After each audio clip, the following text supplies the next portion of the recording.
지금 뭐 전국에서 부동산 가격이 떨어지지 않는다고 하는 데가 잘 없어요. 그렇죠? 자, 그렇긴 한데 그 중에서도 GTX 라인 쪽에 있는 데들은 유독히 더 많이 떨어진다라는 이야기들이 많이 나오고 있습니다.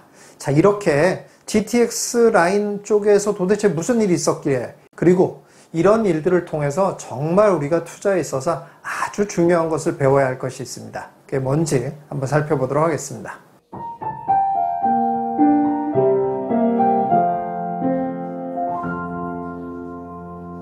그래서 배워야 될 점은 두 가지 아주 중요한 건데요. 첫 번째는 호재에 속지 말아야 된다, 이런 얘기예요.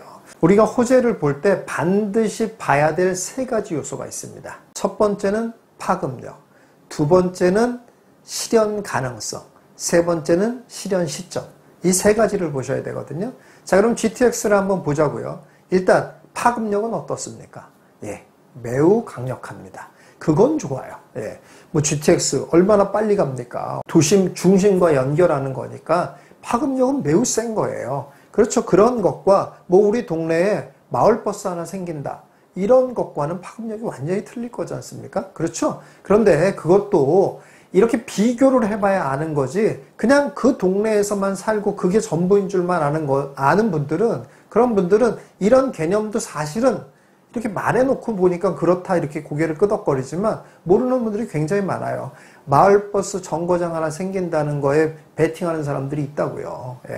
그러니까 그렇게 하시면 안 되죠. 당연히 파급력이 얼마나 큰가를 다른 것들과 비교해서 보실 줄 알아야 되겠죠. 일단 이게 파급력. 두 번째는 그런데 실현 가능성이란 말이에요. 자, 근데 실현 가능성을 어떻게 알아보냐 이거예요. 그런데 이 실현 가능성을 아는 것도, 투자는 뭐라고 그랬어요? 투자는 확률. 그러니까 확률적으로 보는 거예요. 아니, 우리가 이런 것들이 전부 다 되는 걸 알려면 매우 전문적인 지식이 있어야 될 뿐만 아니라, 전문적인 지식이 있다고 해도 반드시 안다는 보장이 없어요. 왜냐하면 그 사업하는 과정에서 매우 많은 변수들이 있기 때문에 그래요. 그래서 우리가 실현 가능성을 본다라는 건 결국 가능성, 확률로 보는 거예요. 자, 그런데 GTX라는 것이 어떻습니까? 한 번도 되어져 본 사례가 없어요. 그러니 우리는 얘네가 언제 될지, 도대체 지하 100m까지는 잘 뚫을 수 있는지 이걸 예측할 수가 없다라는 거예요. 그러니 실현 가능성이 약하다라고 보셔야 된다, 이런 얘기. 다시 말해서 베팅할 수 없다, 이런 얘기예요. 그래야 되는 게 맞다 이거예요. 이렇게 실현 가능성이 모호하고 어려운 것은 실현 가능성이 낮다고 보시면 된다, 이런 얘기예요. 그렇게 보셔야 되는 거고, 세 번째는 뭡니까? 실현 시점. 가능성이 약하다는 건 뭐 이미 실현 시점도 늦어질 거다라고 뭐 볼 수 있습니다만은, 간혹 이런 경우도 있어요. 뭐 정해져 있고 가능성도 확실하고 이런데 실현 시점이 매우 먼 미래에 있는 거, 이런 것도 있을 수 있거든요. 이거 투자해야 됩니까? 안 해야 됩니까? 안 해야죠, 당연히. 우리 집 앞에 GTX 여기 딱 생기는 건 너무 좋은데 내 손자 때 생겨. 괜찮습니까? 여러분들 손자를 위해서 재테크하는 건 아니잖아요. 실현 시점이 언제가 되는지를 반드시 볼 수 있어야 된다, 그런 얘기예요. 호재에 의해서 우리가 베팅할 수 있는 거에 적합성을 안 갖춘 것들이라는 거예요. 그런데도 불구하고 가격이 올랐다, 그럼 어떻게 해야 된다는 얘기예요? 사지 말았어야 된다, 이런 얘기입니다. 자, 두 번째 부분을 한번 볼게요. 비싼 것은 절대 사지 말아야 된다, 이겁니다. 여러분, 이렇게 말해놓고 보니까 비싼 거를 사려는 사람이 어디 있어요, 이렇게 생각이 드시죠? 전혀 그렇지 않습니다. 부동산은, 특히 이렇게 투자 자산은 비싼 거에 더 사람이 몰두하게 되어 있습니다. 그런데 지금 같은 상황도 보셨지만 GTX 호재로 올랐던 아파트들이 더 많이 폭락하는 이유는 더 많이 올랐기 때문에 그런 거잖아요. 그렇죠? 그러니까 비싼 것들은 따라가지 말아야 되는 게 맞는 거예요. 자, 그런데도 불구하고 우리는 왜 비싸게 오른 것들, 많이 올라서 이미 비싸진 것들에 왜 눈길이 갈까요? 그거는 비싼 것들이 더 오르는 사례가 있기 때문에 그래요. 그러니까 그런 거에 현혹이 되는 거예요. 그리고 또 매스컴은 그렇게 비싼데 더 오르는 것들이 자극적이잖아요. 신기하잖아요. 그러니까 자꾸 더 보도를 합니다. 대표적인 게 뭡니까? 강남 집값 계속 갱신했다, 이거죠. 이런 것들을 계속 매스컴에서 얘기를 하고 있고, 또 실제로 가격이 오르니까 어떤 생각이 듭니까? 역시 그래도 비싼 걸 사야 돼. 남들 다 좋아하는 걸 사야 돼. 라는 생각을 갖게 된다는 거예요. 자, 그러면 이런 것이 옳은 거 아니에요 라고 하면 이건 어떤 개념으로 봐야 되냐면은 결국 뭐예요? 결국 이것도 확률로 봐야 된다는 거예요. 비싼 게 더 오르는 경우가 있습니다. 없지 않아요. 그러나 대부분의 경우는 비싼 것은 매우 큰 리스크를 안게 되고 그렇게 많이 오른 만큼 떨어지는 폭이 오히려 더 크다라고 보는 것이 더 일반적이고 더 가능성 높은 얘기입니다. 그렇기 때문에 우리는 일단 많이 올라서 비싸진 것들은 안 산다라고 원칙을 잡으셔야 됩니다. 그래서 제가 옛날부터도 강남의 아파트 사지 말라고 많이 얘기했어요. 그때 강남의 아파트를 사려고 그랬는데 너 때문에 안 사서 내가 망했어. 이러는 분들 반드시 있을 거예요. 예, 그런 분들은 죄송하긴 합니다만은 여러분 제가 강남의 아파트 사지 말라고 말렸지만 강남의 아파트 말고도 좋은 거 많이 얘기했어요. 예, 그러니까 그 좋은 걸 사신 분들은 강남의 아파트만큼 못했을까요? 예, 그래요. 조금 못했을 것 같아요. 조금 못했다고 하더라도 아니 마음이 편하잖아요. 무슨 우리가 꼭 투자를 맨날 1등 해야 되는 거 아니잖아요. 이런 투자의 자세를 유지한 사람들은 강남의 아파트만 못 샀을 뿐이지 어쨌든 안전하게 돈을 벌면 된 거 아니에요? 그래서 가격이 오른 아파트를 절대 따라가서는 안 된다는 거예요. 자, 여기서 또 아주 반대 개념도 한번 생각해 봐야 돼요. 비싼 아파트를 따라가지 말라고 해서 가격이 올랐으면 무조건 또 못 사는 분들이 있어요. 이래서도 안 되죠? 예.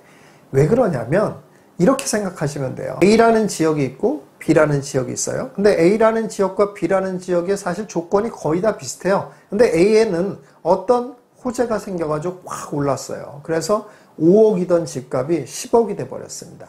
B라는 데는 이만한 호재가 없기 때문에 그냥 5억으로 머물러 있습니다. 자, 그런데 이 호재라는 건 실현된 게 아직 아니잖아요. 자, A라는 지역이 10억, B라는 지역이 여러 가지 조건이 같은데 B라는 지역은 반값.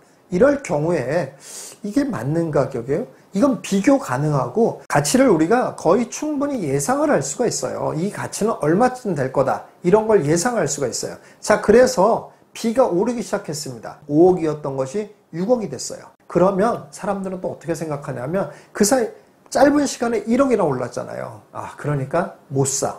이렇게 된단 말이에요.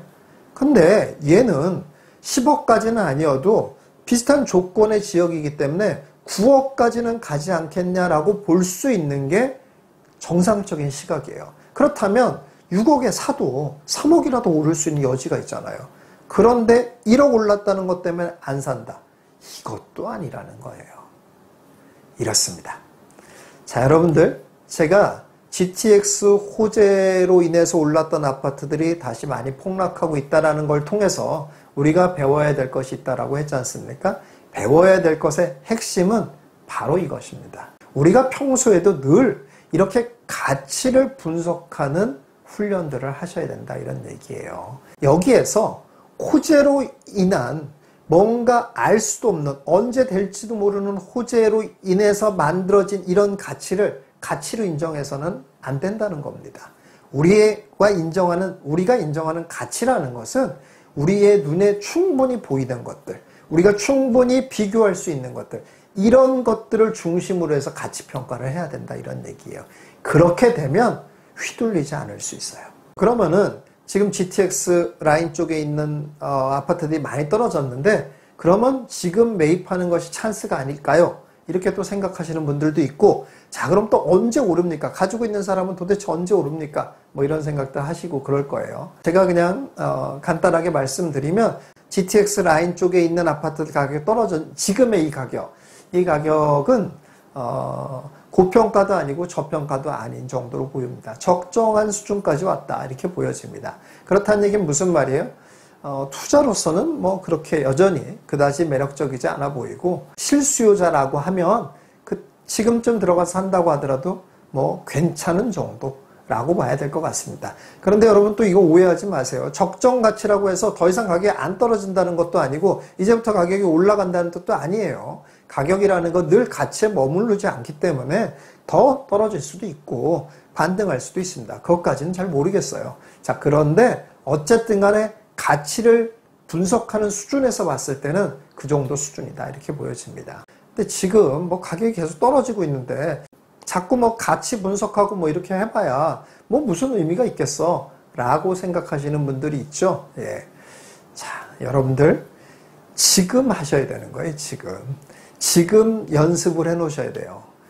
안 그러면 여러분 어떤 일이 벌어지는 줄 아십니까? 여러분 일단 이렇게 부동산 가격이 떨어질 거라는 것도 잘 예측을 못 했잖아요. 그렇죠? 이렇게 오랫동안 거래가 안 될 거라고 예측을 또 못 했잖아요. 이렇게 금리가 올라갈 줄로 예측 못 했잖아요.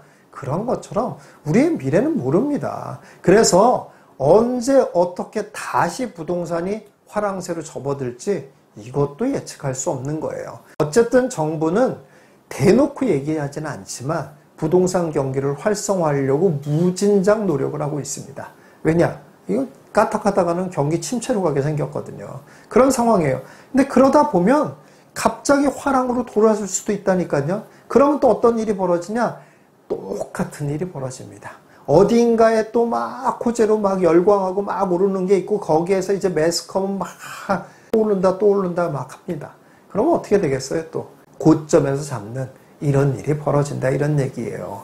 그렇기 때문에 기본적으로 부동산에 대한 가치 분석을 하는 훈련을 이런 때 지금 뭐 내가 뭐 이렇게 좀 가치 분석을 하는데 놓쳤다고 해서 가격이 확 급등하지 않잖아요.